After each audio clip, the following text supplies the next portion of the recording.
Do you enjoy going to Moulin Rouge as much as we do? Better yet, do you like going to concerts and sporting events? SeatGeek helps people easily purchase tickets to these kind of events and unites people like you and us through live entertainment. And things just got easier for you. As proud partners of SeatGeek, you can use our exclusive promo code CANCAN10 and you'll get $10 off of any purchase that is $250 or over. Hey Lily, you've been eyeing up that can seat for a while now. You're so right, Jules. I think I'm gonna go purchase it right now and use our code for a discount. Do you want to join? Hell yeah. Again, that's CANCAN10 to get $10 off of any purchase that is $250 or over. Only valid for your first purchase.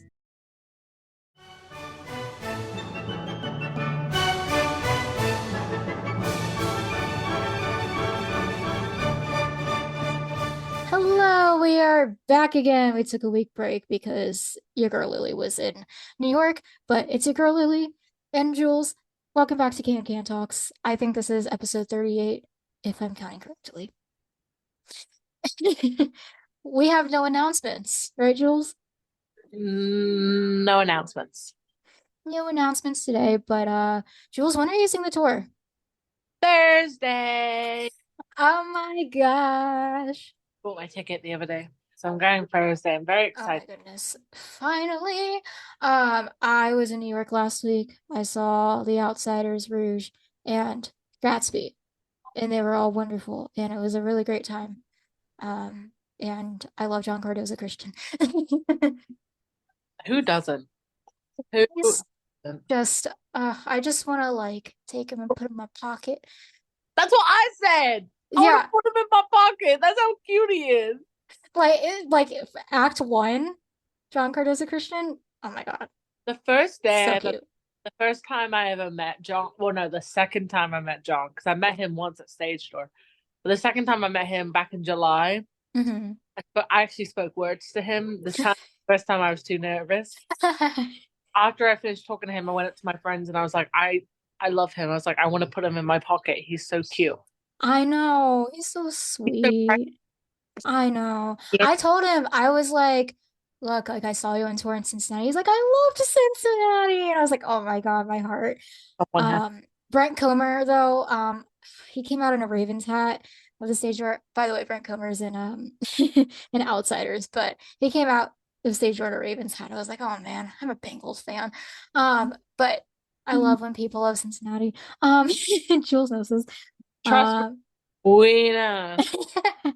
but yeah, he's like, I love Cincinnati. I was like, yay. But I was like, you have to like I was like, this guy has to be Christian on Broadway. And so when it happened, I was like, I'm getting my tickets. So, oh my gosh, so good. So good. Love. Uh, I did not see Pepe. Pepe was at the show that I went to. I was like, dang it. But well, there'll be more times. exactly. Can't stay away for too long.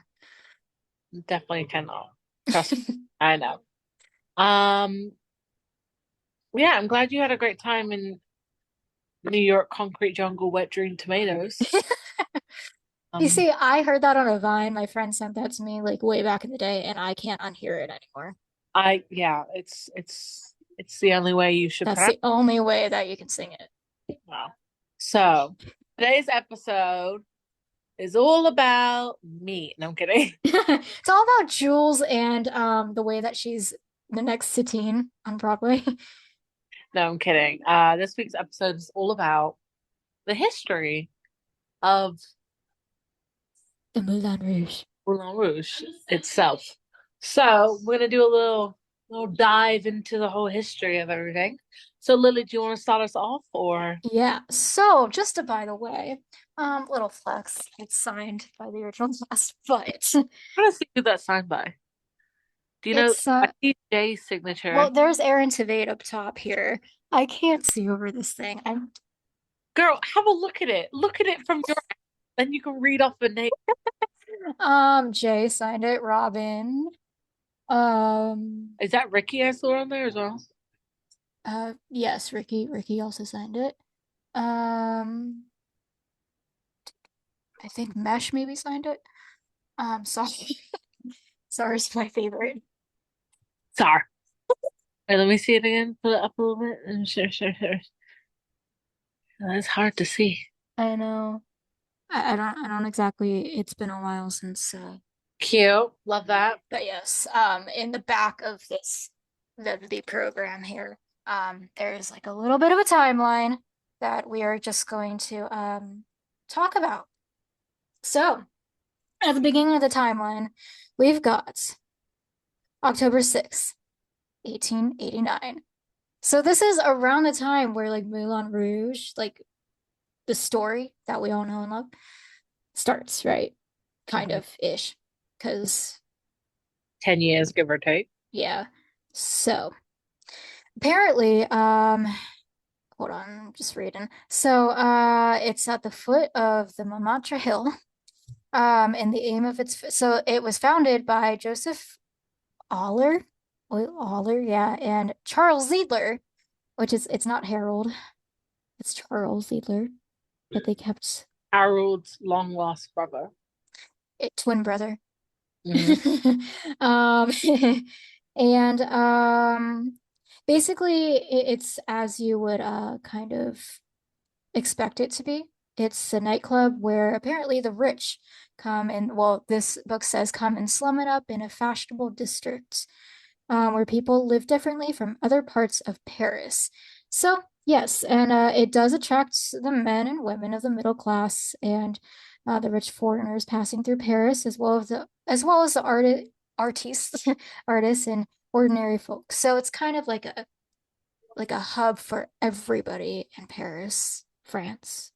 And it's where, the rich men can become patrons and see kind of, especially the Rouge, because the Rouge was a place of, we're not going to sugarcoat it, it was a place of prostitution.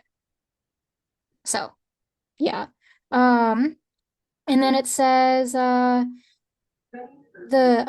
acts of the Moulin Rouge became very famous. There's the clowns and there's Pierre. The clowns apparently became famous. So Pierre got his moment. Um, and then of course the French can became a thing. Um, it is nicknamed the first palace of women, which is interesting. I love that by its founders. And the cabaret quickly became a great success. So, You're fast forward 1 year, 1 year. So, oh, of course, you give me the hardest thing to read. The first review? No, that's not how you say that. Review? review. I thought it was review, but No, that's not review. Um, they're okay. I'm not even gonna attempt to say it because I'm gonna absolutely butcher it. So, Toulouse-Lautrec creates the Moulin Rouge from 1891, the first beginning. So, obviously, as we've talked about this before, Toulouse-Lautrec is like, and he was an actual person. Because like in the movie, obviously a Christian Satine, like there's no evidence that there was people named Christian Satine and like all this. But like Toulouse-Lautrec was a real person. He was a real artist. I know Howard Ziedler, like I guess it's kind of a little bit on a play on words of like one of the founders, but like we don't know if one of the founders was actually like the ringleader. yeah. But yeah, so But Toulouse-Lautrec Toulouse-Lautrec was a real person, and he real painted a lot of the can dancers of the Moulin Rouge. So artwork around. yeah, yeah, he was a very famous artiste, as they mentioned in the show. Okay, next up we got World War I. So the Moulin Rouge becomes a real temple, Duh. becomes a real temple of operetta. Um, and so they started like, I guess, putting on more shows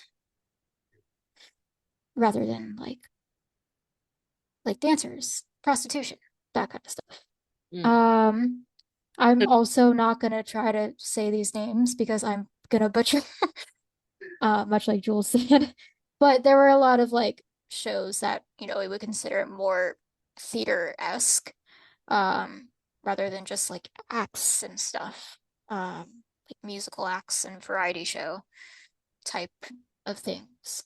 Um, and I feel like the World War I, because of the war, it was maybe like a little bit of a distraction from A what was going little. on. It was a world war, Lily. It was a lot of bit of a It was a distraction. big distraction. France was part of World War One. I need to take A AP. little, I need to take AP Euro again. yeah, a little distraction, just a little. It was just like a I little. underestimated. It was a little thing happening in the corner. No one cared about it. It Just didn't a little bit, yeah. explode or anything. Not really an important part of history. Just kidding. It Wonder was a what you big distraction. have then. What? So I wonder what you think of World War Two then. Oh my God. That's cool. Just a little bit. Just kidding. Oh, keep going. It's your turn. Oh, is it? Okay. Yeah. Sorry. Confu- conf a bit confunkled. Okay. Um, that's until okay. So the next one is July 29th. Is that 20th or 29th? 1907, the first appearance of Mystic. Do you know what? Mr. Goo on stage at the It's Moulin okay. We're not French guys. in the the following year she had a huge success with Max Dearly in La okay, whatever. Someone join the show. Yeah. Okay. But I can't pronounce the names and I because if I butcher them wrong, like that's it. I'm never gonna forgive myself. So would this be like a sparkling diamond situation? Could be. Could be like a Satine situation over Yeah, here. but in the movie, Satine's already dead by now. But yeah. Yes. Yes, because she yeah. It's kind of crazy to think that entire like plot happened in Like months. 6 months. Yeah, 6 months. But like so many things are like that though. Like Romeo and Juliet. yeah, freaking Sunset Boulevard that you set over the span of 6 months as well. Really? I see. I read the synopsis of that. I was like, Yeah, it's this spoiler. is crazy. The opening song of Sunset, Joe Gillis basically says, "Let me take you back 6 months," because at the beginning of the show, spoiler, he's dead. Yeah. But narrating the show, and he goes, "Let me take you back 6 months." So that's in the span of 6 months. Moulin Rouge is in the span of 6 months. Romeo and Juliet's in the span of like 2 weeks. Yeah. And they decide to get married and then they die. So like a The Outsiders is in the span of like maybe I don't know a few weeks. few Gap weeks, yeah. span of a few weeks. All of it, they don't drag it out. They really don't. They want We quick. only know that it's like more than 2 months because Christian says 2 months has passed. Yeah, Moulin Rouge I think goes on for like 6 months maybe, Yeah. give or take. Yeah. But oh my, yeah, it's quick. So do it quickly. It is. Yeah, Sunset Boulevard. Oh my God. I was like, of course, it's a writer from Ohio. Where Right. else? But Where else? Alrighty. So after the war, which Lily has claimed was a little bit of a distraction, just kidding, was a huge bit of distraction. Um, this guy named Francis, or I guess it's a guy named Francis, takes control of the Moulin Rouge. So Charles Edler is out or dead. Maybe, I don't know. So we have a an overthrow. So does that mean like the Rouge went bankrupt, maybe in the maybe, future? maybe, And maybe then like somebody like took over, somebody could be. else. I think And then the venue became an iconic music hall and experiences a new popularity thanks to I'm not yeah, gonna Kuth. yeah. Um and their star I guess their stars, which I guess would be Christian and Satine. I don't know. I'm thinking like show. So there's shows that were to become a mythical, uh which I don't know what this is even saying, but my reading comprehension today is like not there. But basically, what I think it's saying is that they they like started making more shows. Um, Mm. and then the Americans kind of became included, it looks like. They're put on for the first time as dancers I guess, or in a performance. What? I just can't with you.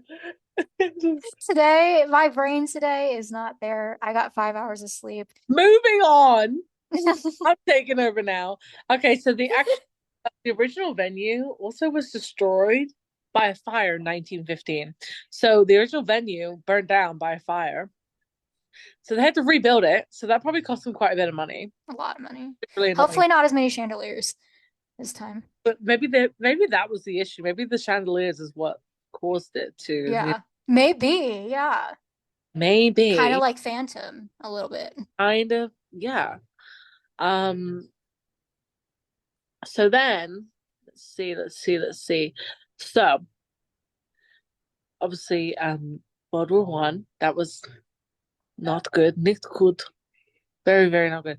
Mm-mm. Sorry, 27th of February, it was destroyed by fire, resulting in a 9-year closure.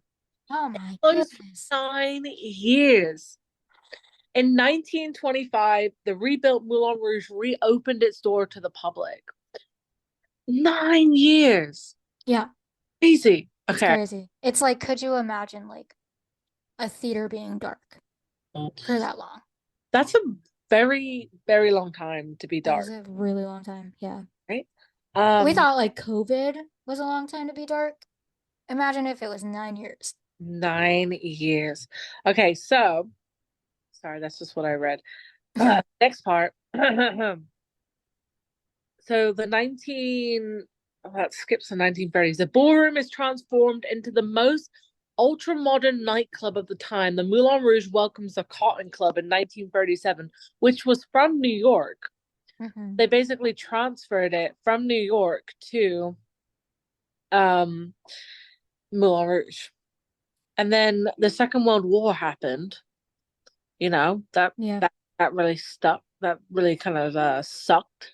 Yeah. I think they still performed during World War Two. Yeah. Okay, yeah, keep going. Sorry. Oh, no. I mean, yeah. And then this is June 22nd, 1951. Um, so it says Georges France called Joe or his, he's called Joe France, the founder of the Bellagio, acquires the Moulin Rouge, so we've got a new owner. Um, and starts some major renovation work. So this is where it kind of transforms a little bit more into maybe what we think of it, what it is today. The evening dancers, the acts, and of course the famous French can are all back at the Moulin Rouge. So we are back with like a variety show type of venue and show, and then numerous famous French and international artists stepped out into the limelight. So this is kind of like their claim to fame, I guess. Hmm. People's claim to fame, which is kind of cool, I think. Um, it's a little bit, yeah, it's a little bit kind of like what we've been talking about in our deep dives. Like Harold Ziedler probably recruited like the Lady M's, the Bohemians to come and perform. Satine, obviously, and made them stars. Hmm. Uh, Kind of like a LeChock situation, maybe that they talked about Arabia. So Fast forward to 1955. Joe France transfers the Moulin Rouge to the brothers Joseph and Louis Serco, maybe, who yeah, already owns the Lido. The famous French can is still performed, soon choreographed by Rogario. Can't pronounce that last name. And danced by the Doris Girls. um, how many owners are we at now? Um, I think this might be like four. one, two, oh gosh. Uh, oh, two, three, four, five, maybe five. I think we're at five owners now. Are one of these owners a Duke? The Maybe. Duke de Monmouth. Um, yeah, that's a lot of owners to go through. But Right. yeah.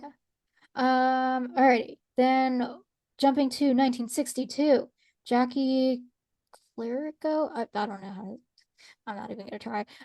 So son of Joseph, takes charge of the Moulin Rouge, so that's another Another change. another owner. It is the start of a new era. So the enlargement of the auditorium, installation of a giant aquarium. What? Damn. Whoa. Yeah. And the first aquatic ballet. Wow. That's kind of cool, honestly.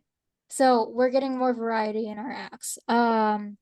So I think it's Frau Frau of the 1963, and its ensuing success marked the beginning of the series of shows beginning with an F. That's interesting. Hmm. That's their lucky letter. Oh, that's kind of fun.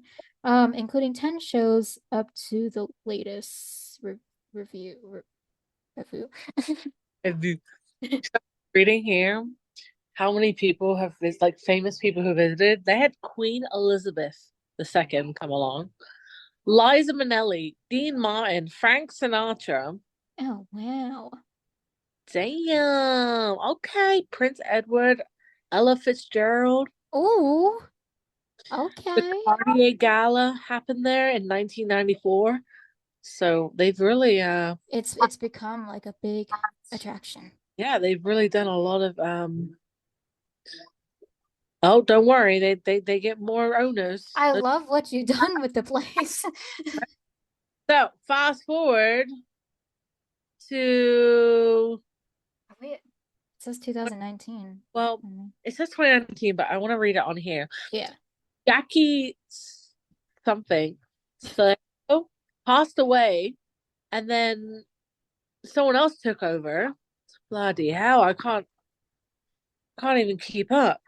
So then in 2019, Moulin Rouge and its 60 artists celebrate the 20th anniversary of the Fairy Revue show. 2 hours of amazement between cabaret and musical styles, where dance scenes and surprise acts Intersperse.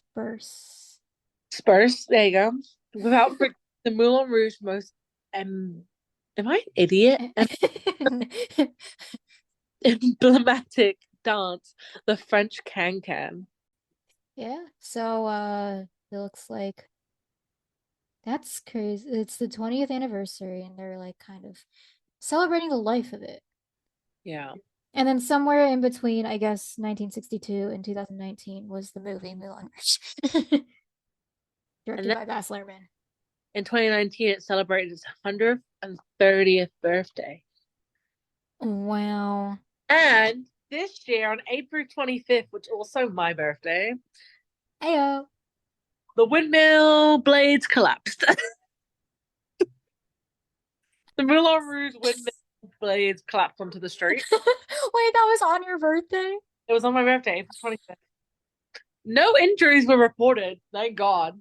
The windmill was restored on the 5th of July that year in time for the Olympic torch relay that passed through the area on the 15th of July. Oh my gosh. Didn't some of the can dance like do the can in I the think so. opening? So Yeah. this whole legacy, I'm just gonna read you some of this legacy. Like, and Yeah. there's a Moulin Rouge hotel in Las Vegas, Nevada. Oh, oh. There's a Moulin Rouge restaurant in Park Street, Kolkata. Um, Obviously, there's quite a few films, not just Moulin Rouge. They made a Moulin Rouge film in 1952. Mm-hmm. Midnight in Paris is like it's in the film. A Night at the Moulin Rouge. French Can. Moulin Rouge was directed in 1928. Oh my God. Prince. Oh, here we go. The music video for Lady Marmalade was filmed on a replica set of the Moulin Rouge. Prince and his concert film, Sign of the Times, featured the Moulin Rouge as part of his stage venue. Oh my The second goodness. music video for the Killers song Mr. Brightside was set in the Moulin Rouge. I didn't know that. I didn't know that either. Stage adaptations. The 2018 musical Moulin Rouge is an adaptation of the 2001 Baz Luhrmann film. Ayo. There you go. Wow, there's a lot of books. There's like Yeah, there's like a lot of books, a lot of movies, documentaries. They just really a lot of paintings, Toulouse-Lautrec paintings still out there.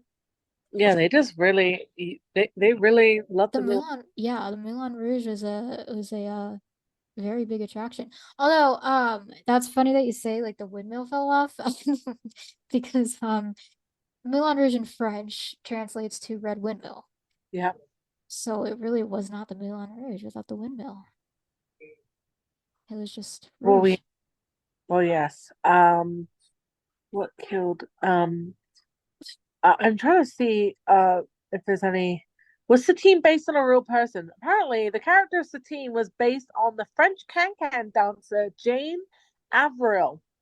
Interesting. Oh, here we go. I'm just reading about the movie right now. So apparently, that's what she is. She is named after, which is very interesting. Hold on, does it say who else?